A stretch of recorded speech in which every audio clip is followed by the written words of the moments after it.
are back in. It's episode 14 of The Elevation on Fan Day Nation. I am Danny Williams, Mark Jackson in the middle, Jeff Gersh just right there. Hello. Training camp, we're right in the midst, we're right in the middle of episode number 14. We always pay an homage to the jersey numbers of the all. That's French. Homage. I'm thinking 14. What's the first 14 that you guys thought of? To me, it's Pete Rose right off the bat. Nope, Scott Stankiewicz. I'm sorry, what? Your what hurts? Your Stankiewicz hurts? I had a Stankiewicz right here earlier. Scott Stankiewicz. He was the quarterback my rookie year that was like the third string guy that I went with. Okay. So he's very near and dear to my heart. He threw me a hitch route that was supposed to be He butt hooked me. hitch, but I ran a quick scream anyway. And were you in trouble for that, or you made the playoff? No, I turned it into a 40-yard gain. In a game or practice? In a preseason game, the Rams. Okay. That's how I made the team. Really? Yeah. Interesting. They're like, you, pal, you Stankiewicz, but you didn't Stankiewicz. No. Very good. Okay, the Broncos are right in the middle of training camp. It's like they're at the halfway point. It comes and goes just kind of like that. It's happening.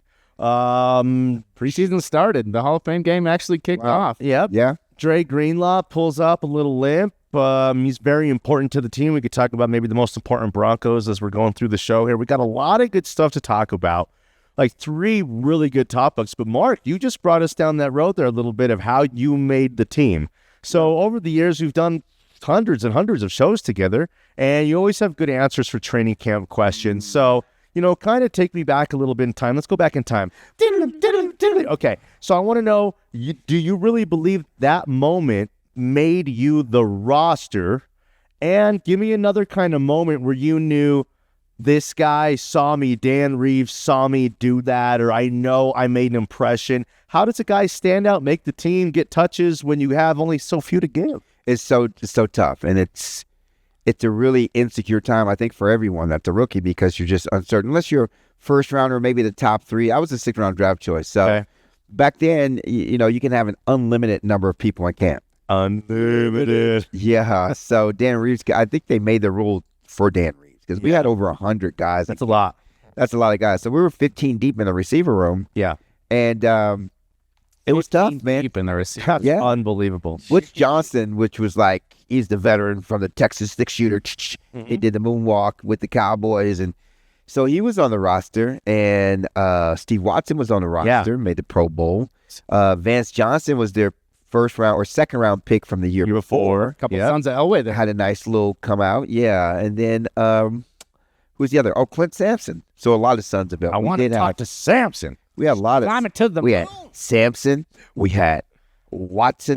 We had Johnson. We had Jackson. We had Orson. Well. Oh, I got you on that one. Yeah, that's sick. Orson Mobley. Yeah. So it was.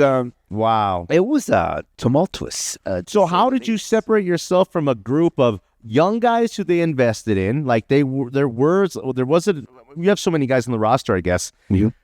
There's young guys, talented guys. Vance, they brought him in to be a star. And then you have like the old dudes who are kind of on their way out. Steve Watson's kind of old hero around here. Yeah, absolutely. So how did you separate yourself from the pack? I think Mark Jackson's one of the most common names possible. I kind of rode the wings or rode the tail. What do you call it? What do you ride?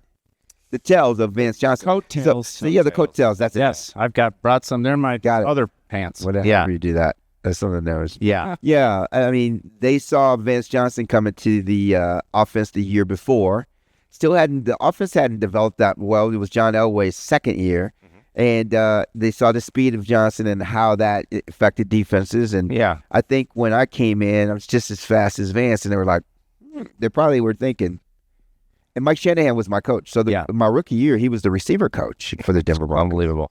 There's somebody who said from a coach's perspective, too, it's easy to say Demaryius Thomas is a good wide receiver, right? That's easy. Yeah. But it's fun to kind of take a little diamond in the rough and just go, that one right there has got my attention. And I'm going to make sure I'm going to keep giving him the benefit of the doubt because there's something about him. He's got a little chutzpah. He's got a little je ne sais quoi, if I can speak some French. Yeah, but you know what I mean? There's something to be said as a coach where you just want to keep this guy because he maybe reminds you of you. Yeah. You know what I mean? But like uncuttable in such a way where he doesn't fit the mold, but still he's just a guy that we're keeping on this 53 because he does things the right way. I think that's the Mark Jackson way. Every team in the NFL passed on Tom Brady 5 times each. Oh, there you go. Yeah, that's good. Every team in the NFL He did that math in his head. on Tom Brady at 5 times each. Some of them 6 times. Just a 6th-round pick like you, right? Yeah. So, draft picks, stars, they come from everywhere. They come from absolutely any time, like from everywhere, anywhere in the country. Free agents. Undrafted free agents. The Denver Broncos have one of the greatest histories in the NFL of undrafted free agents hitting Rod Smith, Chris Harris. It goes on for days and days. Yeah. Was CJ Anderson undrafted, dude? So, I mean, just, the Broncos, that's kind of their specialty a little bit. And, you're one round now modern from being kind of undrafted. So, Yeah, man, your story's a great one. So they answered the question, speed. I think it was the Catching, speed. probably speed. Well, and I knew all 3 positions. So the 3 position in the wide receiver room. So you have the wing, the Y, and the X. And Joe Thomas was on that team, on that 15, one of those 15 guys. And if you don't know who Joe Thomas is, you better Google him because he broke Jerry Rice's records at Mississippi Valley State. And he was dating the coach's daughter. Whoa. Hey, Joe, what's up? Speaking of, let's put the 2 things together. You said the 3 positions. I know a lot more than 3 positions. So I want to shout out Pleasures has 4 videos for $20. Lubes, oils, lotions, dongers. Check it out. Wow, really sweet. That's sweet. You learned 3 positions. Huh? Yeah, I love football. And I like knowing myself. Well, I like. Were you a smart player, or did you overstudy because I had a very, very high football IQ, not educational IQ. Okay. Well, it's funny. My son just started playing football, and we got a playbook, and I think he's going to study it differently than some kids do. But there's almost like you got to work the play backwards for some people, or you got to explain the XYZs to some people. But it's always interesting to get in the mind of someone who had to study a playbook, because this is the time to know the playbook. You can't not know the playbook. It was a big playbook. If you're on a Sean Payton team. Absolutely. In August. The same way. It's so funny that not to get off on a side tangent, but we can. The guy from Southwest Louisiana was here. He's got now my boy Max Lovett out of Cherry Creek. He signed actually with Kansas State, so we'll see if that sticks. Sweet. But he was out here, and we were kind of talking. He was talking about what they do to help. And he said, Mark, if a guy's athletic, I'm going to get him in a game. I'm going to get him some touches. So they have like signs that they put up. Right. So if you're playing a slot, you look at the sign and you know what to run or whatever. And at first I thought, man, that's kind of cool. But then I start thinking that kind of sucks because they're still in that kid's ability to learn plays and understand why they're running. It's pretty complex. So going from college to the football. Yeah. But no, think about it, going from college to the I gotta pros. get the Pikachu. I'm just running. Yeah, Pikachu. Yeah, they're not going to do that in the pros, though. They had to dumb it down for us. They're like, blue dinosaur triangle. And he was like, rectangle green what? Huh? Oh, dude. I'm just kidding, Russ. Yeah. Okay, Mark, good stuff. Get off for us. Yeah, My bad. It is interesting how they've dumbed down the playbook. And I think if you really want to make a team and you're on the cusp, you got to know the playbook. Yeah. You got and it would help to know more than one position. I'm just a missionary guy myself. Why. This play is designed to, that basically when it comes to receiver room, plays are designed to stretch the defense vertically or horizontally. So you can get a series of slants, crossing routes, or you can have deep, 4 deep. So that's straight vertical with a, running back coming out of the backfield or something like that. So, yeah, understanding the philosophy of the play, I think is huge. Do you ever wish you were a play caller? Like shot caller? No, you know what I mean? Like a baller. Up. Yeah. All up. 20-inch blades. 20-inch blades. Think about it. Like, I did. You ever wish you were a play caller, or you were just like, nah, I just like running the plays? Because some people don't want to. I thought to be a play caller. Yeah. John didn't want to be a play. So one year, Dan Reeves gave John, the offense was really stagnant, very predictable. Everybody was writing nasty stuff about Dan's inability to call creative plays. So he's like, okay, John, you call the plays. That lasted for 1 game. And what John just wasn't up for it. John was like, nah, I'm not going to take that. But you'll get a guy like Peyton Manning who wants that really bad. And he wants dive at it. He wants the OC to call 0 plays. Yeah. I'll take it. I'll take the whole game. Right. Okay. Omaha. Okay. So training camp a weekend, the storylines there's been a couple.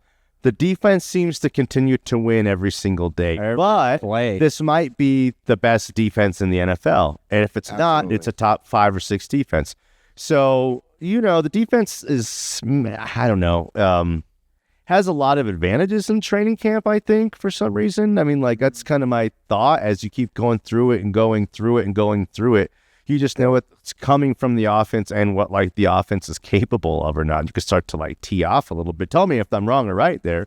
But or offense has the play. Is it that this offense is young running backs, young receivers, fairly young offensive line, and a second-year quarterback? I think it's a combination of both. But you got to understand, on defense, you're reacting. On offense, you have to know the plays, right? And you have to know where you're going. You have to be able to execute the play. The defense, if you have good instincts, you can react, and anybody can play defense. Do you think they're not going deep into the playbook on Bo Nix yet? That's why the defense maybe kind of knows what's coming type of stuff? Or I think talent has a lot to do with it, Danny. You hit the nail on the head. They've upped. I mean, every season you want to go in and add talent to your roster. Mm-hmm. And this year, the Broncos, absolutely, they've upgraded in just about every position. Oh, yeah. On their roster. They filled all the holes. Yeah. Dre Greenlaw, that him going down was kind of a big bummer. I think that's kind of been one of the 2 or 3 main storylines. Dre Greenlaw's a guy who the 49ers flew here to desperately do whatever it took on a shredded Achilles, right? Yeah. To get him to come back to the 49ers because they knew how valuable he was. What do you think about a loss of a guy like that, or the importance of a guy like that? Well, I think even an injured Dre Greenlaw is actually a good thing to keep around in your locker room. He's just like a spiritual animal. He's a heart and soul guy. Yeah, he's my spirit animal this season. So we're hoping the best for him. But I tell you what, man, all I hear about is this defense, and it just made me think, like, would you, and answer this for me, Mark, you've been there, would you rather play against just a top-notch defense every day, Monday through Saturday, so that when you get to Sunday, you're going to kick Tennessee's ass? Absolutely. Or would you like to score every once in a while in practice? Get your confidence up. Yeah, just like ego booster. Do a gritty in practice. Too easy. Would it be nice to just do a gritty in practice and, like, the fans in the crowd came and cheered for a catch you made? Or is it just something to be said about, like, you know what? I'll take these L's on Tuesday and Wednesday knowing that the Titans ain't scoring on us come Sunday the first week. Right. And the good news is I don't got to run against PS2 all practice or all game because I've been running against him for the last 4 weeks. Well, Who's the best defense you were on? Iron sharpens iron. So, I think we pretty much in our practices back in the day, when I used to play football, our offense was stellar. I mean, we had a lot of weapons, especially after my second year. We brought in Ricky Natil. So now you have a lot of weapons. You have John Elway's arm, and we just it was the opposite. We shredded our defense every practice. Yeah, did Peyton Manning's offense make the no-fly zone that much better? You know what I mean? Or was the no-fly zone so good? That's an all-time great offense. All-time great defense. Right. That's why they... But, I mean, Mark Jackson played on some all-time great offenses. Yeah. Well, and running around on that defensive backfield, you got Atwater and Dennis Smith just the same. I mean, it's weird because the era of 13 straight NFC winning Super Bowls. Yeah. 13 straight. It's just like, it's the 80s, and then it just is a long time ago because you would never have the parity today. The parity. You'd never have that happen. And, and it seems like the 60s talking about it. But, it was weird. There was streaks, too, where the AFC won 5-6 in a row. So, I think everything is... I think that's why the NFL is so powerful. There is parity, and any given Sunday, anybody can win. Okay, I think there's 25 good teams, maybe 20 this year. Like even Tennessee Titans is your first game of the year as the Broncos, and I'm like, man, that Cam Ward, he's coming. I want to get into something here, and then we're gonna do 2 longs, right? 2 longs, yeah, or 2 short, 2 long. Well, not 2 mids. Summertime. Mids. Yeah. I just mean not 3. We're gonna do short. I like shorts better than long. Okay, that's what she said. Wait, that makes sense. Okay, check this out. That's what my sheet. Sean Payton said 2 things very interesting today at training camp. Okay, and a day in training camp where Benito almost took one to the house, had another one too. He's making plays. Defense was a winner again today. Offense behind, but he said out loud to people, out loud, that Bo Nix is going to be one of the 4 or 5 best quarterbacks in the National Football League in the next 2 years. Wow. I mean, that's pretty lofty. Okay, so, I mean... He might not be the best. In the AFC West. Yeah, he might not be the best quarterback in his division. But Mark, who says that kind of stuff, for one? Well, you know And something? then what do you think about Coach saying it? I think it's so crazy if you look at football and you start to understand how this is laying down. When Sean Payton came in here, we didn't really know that the Broncos were on this serious skid. This guy was kind of, come here to correct the ship, and him and Russell Wilson were butting heads, and nothing was really going right. But here we are, 3 years later. 2 years later, but going into the third season. Yep. Right? Yeah. No, I mean, you're right on. No, you're right on. It's 2 years and going into the third I just season. mean, look how much has changed in 2 years. In 2022, Air Force football was the best football in the whole state. Wow. And now we got Coach Prime and Sean Payton. I think Sean Payton's has actually created a culture now where people are believing. He's starting to give out some accolades now. Before he was this tough-nosed guy, I'm here to correct this. And it was awesome. I mean, I like what he's doing. There's some times that I hated Sean Payton. I thought, man, this guy's going to wreck the team. It's going to get worse. Too old school. But yeah, exactly. Yeah. But what he's done is actually created a culture. It's worked. It's a self-policing culture, and now people are they're responding to it. I was going to say, too, what Mark always talks about, and which I love so much, and what Sean Payton talked about today was we got top 10 ownership.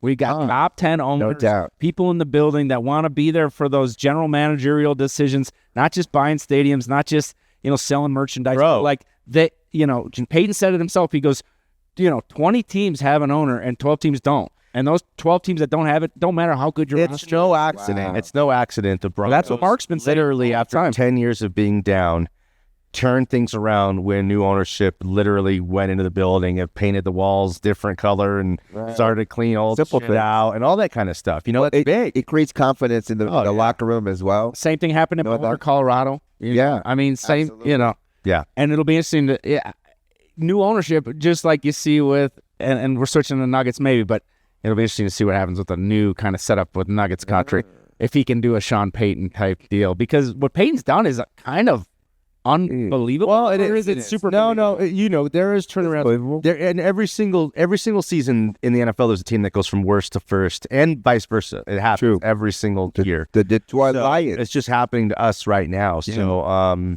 what happened last year with the Broncos is they skipped a step. They went from here instead of to here. They went to here. They went. Yeah. They just had a leapfrog jump. They just had a, they started off this season, they lose the first two. Step. Yeah. And you're thinking, oh no, here we go again, right? Yeah. And Bo Nix had no touchdowns, 4 interceptions in those two games. Yeah. And maybe 3 too. Maybe the first 3. Pretty big. I mean, to go on the road, still had 9 touchdowns. Come home, 12 interceptions. It's a lot of the season. So yeah. Okay. Anyone you want to shout out? Should we shout out Niko? Yeah, let's do that. So show that bling. Let's shout out. I actually might put my bling in my safe deposit box because it's so valuable. I don't. Fiscally and to me emotionally and mentally. I actually got a compliment by Niko Stone. Can you tell me about true story? Who was it? Who's Samantha? She's like, I like, that's nice. Damn. She said it's nice. The thing about it is I wear this and I don't even think about it very much. Yeah. Anymore. It's just a habit of putting it on, but it does add a little to your little flair. Yeah, to who you are. Little style. I'm a pretty plain guy. That's who I am. I wouldn't say that. And I think that's what Niko does. I don't wear jewelry. I don't have like rings because I ain't got the rings. I really everybody. What about you, Jeff? Well, I mean, some of my best photos from this summer just got this little bling kind of hanging out in the corner too. So it's just I'm living my life. I'm having a great summer, and next thing you know, there's Niko just kind of with me the whole time. One more shout out, and I need you to take your lady to Sonoma's. Is a restaurant that's in the Denver Marriott South. That's right over here. It's right over here. Pretty close. Off of right down the street. Off of Park Meadows Drive. It's right here. Beautiful hotel. Was at a card show there last weekend. Was wicked. We did a little staycation, me and the kids. So, the kids go one night to a hotel. They pack their bag. They feel like they're going somewhere. Get to the pool. So the car show was down there. Early. Sonoma's, that restaurant's great. And it was just like a good time. Good stay. Yeah. Oh, let's go have a little drink there. You down? Go have a drink or go to NikoStones.com. Okay. It's episode 14 of The Elevation on Fan Day Nation. We'll be right back.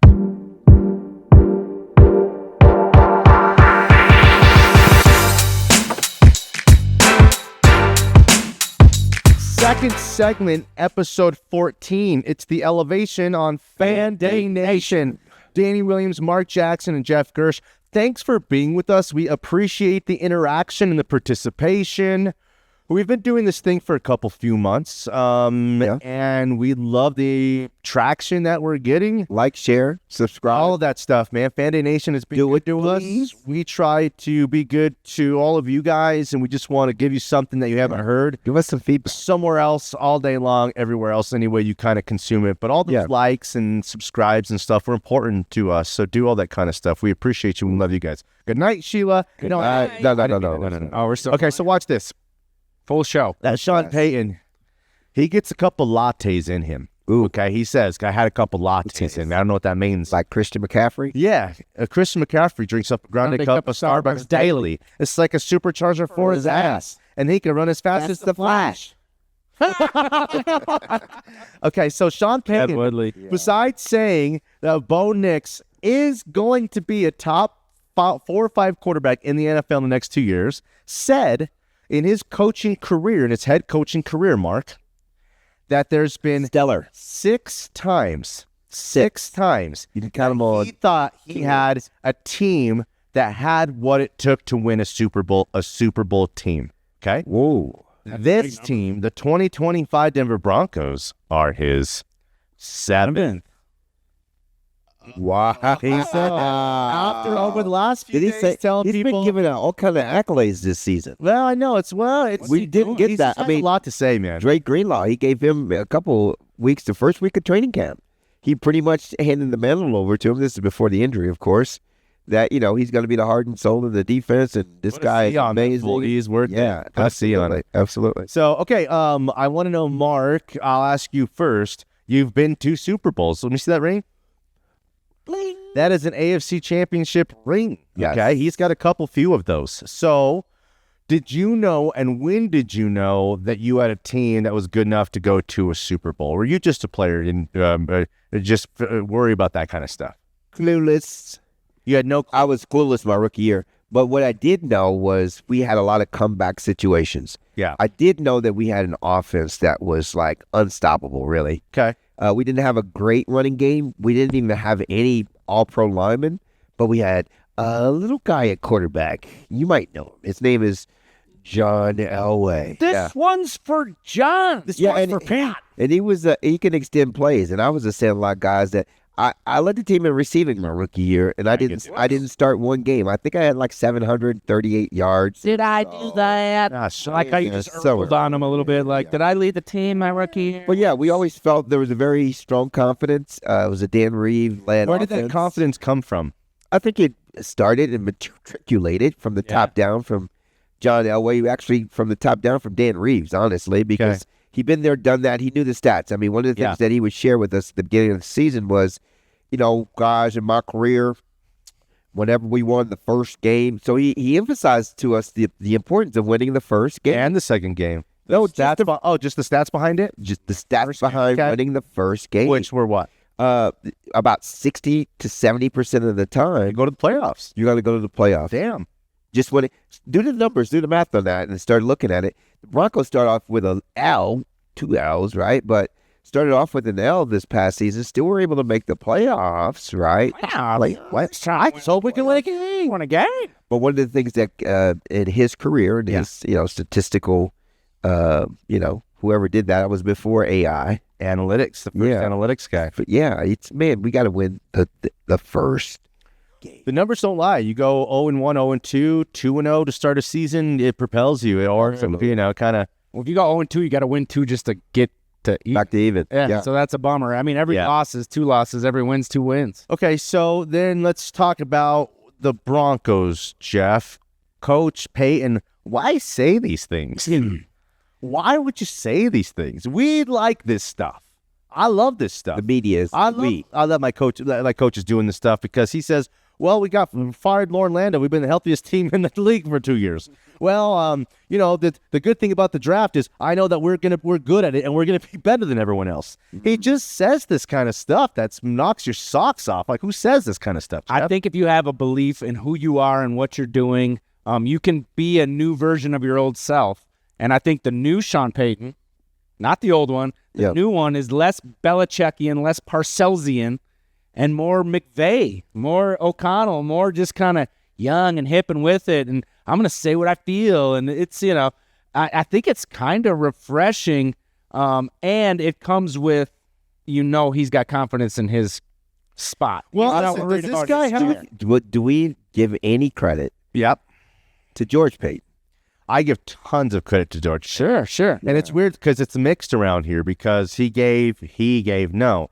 Ownership is the one who gives $300 million contracts. Right.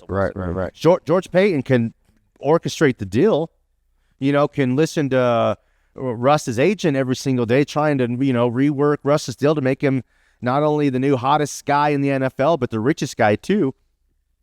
That's an ownership decision. I look at the first year he was here as general manager making the decisions. He drafts Patrick Surtain over Micah Parsons, which is pretty good. Micah Parsons. I'm sorry, Micah Parsons, as Jerry Jones said. So is Michael Parsons available? But what I'm saying is, hey, Benito in the second round, Quinn Miners, right? All the guys in, all kind of the guys in between, and he's, he got. Does he get credit for? I think Sean gets all the credit, but who's the general manager of the team? It's George Payton. But Mark, I really like that a lot, and you got to think of the circumstance. How does he keep a job after the Russ deal and with a new head coach who is a total tyrant in control of everything? Right. How do you keep a job like that? It's because of the respect that he has, I think, not only within the building, but around the league. He's a good personnel guy. Right. And he's always going to do right by the player and by the coach. Yeah. Or for the team. So he's always looking to do right. I'll put it that way. And that's what You feel like found in him? Yeah, absolutely. Okay. Absolutely. No, I think that's solid, Mark. I think that's a great call. I think Payton too made it pretty clear in his interviews where he's spilling these beans that he's in on the conversations about money, but he's leaving the money up to the GM and the owners. He's just in on it, and he's saying, hey, we're getting close. We're seeing eye to eye. Right. But he also just says, hey, I'm going to leave that up because it's emotion. He's the coach. Right. He's the coach. He's got to coach these guys on Sunday. So he stays out of the money part, but he lets them know, hey, getting close. Conor McGregor says you have to manifest it. You believe it and you just keep going until you're the champion of the world or until you're a Denver Bronco. The double champ doesn't apologize for anything. Yeah. So I think what Sean's saying is at the beginning of the week, days ago, he was like, well, we don't want to get ahead of ourselves, but also you got to, that you do want to dream, dream, have those aspirations. And then he goes days later and says, we're a Super Bowl team. Yeah. So I think that's strong because I don't think they are. I think they're a Super Bowl team next year. But you start to say these things, you start to believe these things. That's how they skipped a step last year. The buy-in, the young guys, you're manipulating them, you're coaching them. The buy-in, you're here. I'm going to make you productive. I'm going to make you an NFL player. I'm going to get you paid. You're going to have that car like that guy's in the parking lot right there. You start to buy in, and then you're having success with the buy-in, and the rest, hold on, wait for it, is history. That's what I'm thinking is happening with the Broncos. So does Sean have nothing to lose? Or everything to lose? And what I mean by that is, say the Broncos go to the playoffs, so say they're 9-8 this year, and then next year they're 10-7 and have an early playoff exit, and people are like, getting that itch. Bo Nix is having some big years. We're wasting guys. We might need a young guy in here. Sean Payton right now, with that ending to a career, doesn't go in the Hall of Fame. Not close. He's not passing Shanahan and Coughlin and a bunch of other guys who are right there. Right. One Super Bowl. If Sean wins a Super Bowl, he's the first head coach in the history of the NFL to win Super Bowls as head coach with two different franchises. Now you have to think about it. It's hard. See, it's like there's not that guy. Now we're talking about rare air. Now we're talking about Sean as one of the top 10 head coaches of all time. So Sean put himself out there with all this stuff he's saying. Yeah, I don't think he wakes up in the morning thinking about all of that, Danny. That's very cerebral. I think he does think about that stuff, Mark. No, I think he understands what it takes to be successful. Here's one of the biggest things: mindset. There you go.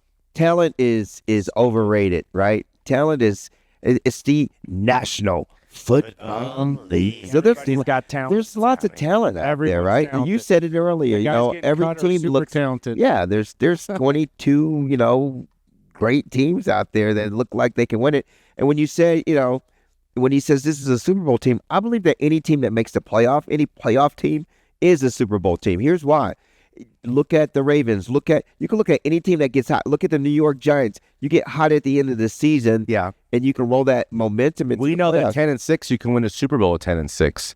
There you go. So We know about that. Becoming a playoff team, a playoff caliber team, and the fact that you do have one of the top 5 defenses that you're building on makes you, I think, a Super Bowl contender. And lots of people are starting to say that.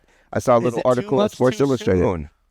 No, don't. So here's the problem. You can You can go Never. You can push it all in and be Muhammad Ali and say I'm the greatest of all time before he was the greatest of all time, right? Right. Yeah. He was saying that when he was Cassius He Clay. was wrong 50 times, but the 5 times he was right, man. Yeah. I tell you what, that's like some Herb Brooks shit right there. Listen, you know what I mean? It's like, and that's what I'm trying to do with these kids, man. When I'm coaching them up, it's like, forgive me if I'm wrong, but I'm going to go ahead and just believe the shit out of you guys. Right. And I don't know what to tell you other than that. And I think Sean Payton's kind of, instead of being hesitant and being very calculated and being like, here's what we think we're going to do, he's kind of just going like, freewheeling. he's kind of like, He's you know what? bebopping and Scott all over the place. Think about this. It's like, I'll take it. Yeah, you take it. And he's just jamming. Yeah. It's one thing for the coach to be that way. Yeah. But when the team takes on that persona, now you have a championship team.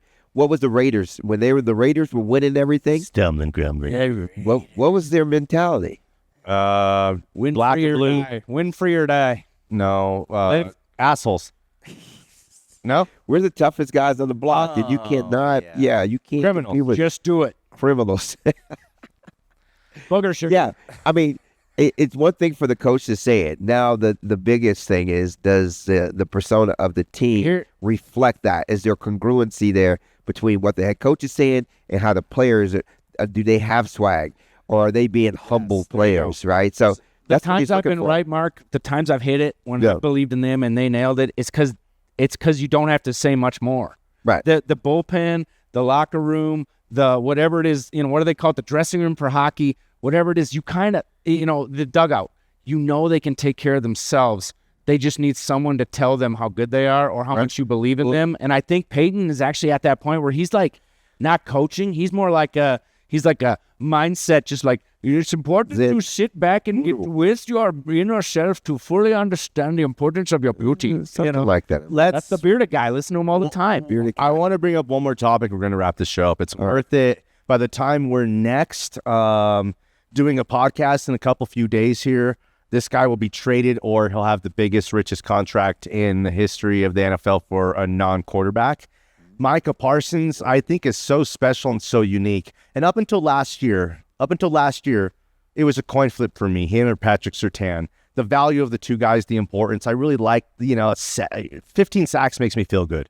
Yeah. 3 or 4 interceptions doesn't make me feel as good as 15 or 16 sacks and just wrecking guys. Disrupting the game. That's just me. 15 sacks he didn't get too. That's just me. I'm also come from a Champ Bailey era where he shuts down 40% of the field, and it's just he's a transcendent type of guy. So once Surtain won that Defensive Player of the Year, which is really hard to do at that position, Mark. Yeah. Then I was just kind of said, I wouldn't trade this guy for the whole wide world. I wouldn't trade him for anybody. But now Micah Parsons, Myles Garrett played the same thing. I want to be traded, get me out of here because they're not making me the highest paid and working with me and all this kind of stuff. So for one, he's waited a few years. Micah Parsons at the end of this deal, he could have been taken care of a year ago, 2 years ago. Okay. Yep. So the longer you wait, the more you have to pay. Would you, if you're the Broncos, then one thing I love about the Broncos is they're maturing at a proper pace. They didn't sign T. Higgins to try to go from here to there.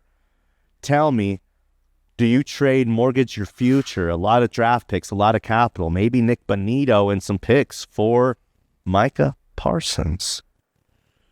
That's a tough one. Mark? That's a tough one. How good do you have to be on the defensive side of the ball? Hold on. He's one of the 5 greatest sack guys in the history of the NFL in his first 5 years. And I think he's like number 2 behind Reggie White, who's less than a god but more than a man. Right. Ooh, I like that. Yeah, for real. So like that. Micah Real, Parsons though. is doing things that are like Von Miller. Right. He's like Von Miller. That's the And I just never like ransoming the team. I just don't like giving up draft choice. the Russell Wilson deal. For them to be able to recover from that was a monumentally That's Josh Payton and Sean Payton. horrible decision in hindsight, right? Yeah, one of the worst contracts in the history of the league. To be able to recover from that in just 2 years, that's unique. It's it gives some credibility to what you said, Jeff, that we have top class. Well, you're repeating what Payton said, but we have a top 5 ownership, right? So it's Yeah. Oh, no. But Well, think number about one what- ownership.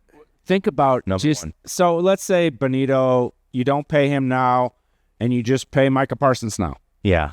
and then Wait, George, what? So you get Parsons, and you don't have Benito anymore. You just because sooner or later you got to pay. How are you going to get? Why how would gonna you get let him walk? Why wouldn't you trade Benito You're for going a to trade basically. draft compensation back? No, you're trading. right? You're kind of trading for each other. Micah Parsons is the top Okay. 5 Yeah. player.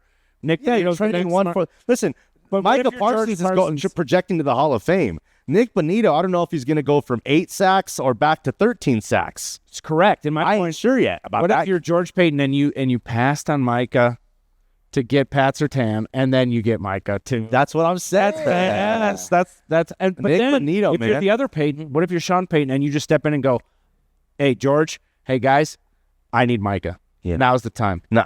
Jerry, What if Benito- I know Jerry well enough to know that he's wobbling in the knees. He ain't gonna write that big. I'm not willing to Let's wait go get him. for Why would you go get him? Benito to ascend and to be a sure thing. 2 weeks If from I now, you can can have- trade him out for Micah Parsons, a first-round pick, 2 seconds, and a couple players that aren't starters. That's the deal. If I don't got to mortgage my entire future, because they're saying like the Commanders and a couple other teams, I don't know why you would trade him within the division. That wouldn't make any sense at all. Right. Unless you really love the package they got back. It's not completely unheard of. But yeah, I would think they'd want to get him in the other conference and as far away from coming back to haunt me as possible. So How's Benito in the locker room? So I don't know that. I don't. Go check your libido and roll to the church In your new tuxedo, yeah. So Texas. yeah, I mean that's a big part of it too. That's one of those intangibles. Well, how like, was DeMarcus as you're Ware when building, he came? as you're building this, what does it do to your locker room as far as the culture, as far as the true. chemistry of the locker room? No, that's You why. know. Do you stunt the Broncos' growth by bringing in a guy like that, Right. or is he a guy who puts you over the top? And the money thing too. Does it make people go, well, he's getting this, should I do that?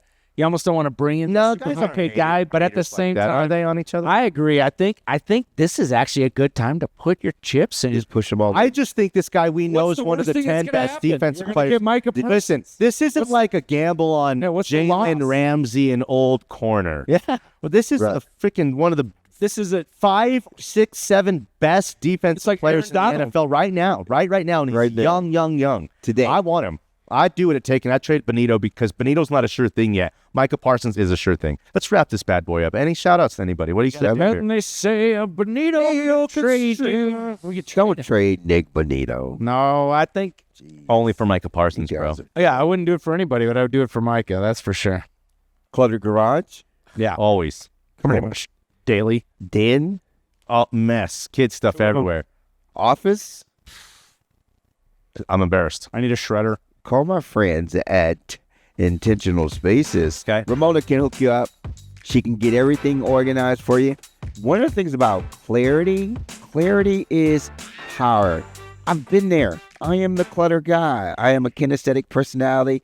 I throw stuff everywhere. Damn. I know where everything is. You're probably thinking the same thing. Yeah, I got stuff everywhere, but I know where it is. Yeah. The problem is a cluttered mind actually doesn't move forward fast. The mind, right? So whenever, that's why it's cool to have someone like Ramona and Intentional Spaces, Denver.com, to come in and help you clean up this stuff, especially if you have a mate. If you have someone else that's living in that same clutter that you are, that can be irritating the hell out of them, you definitely want to get that taken care of for the sake of the family.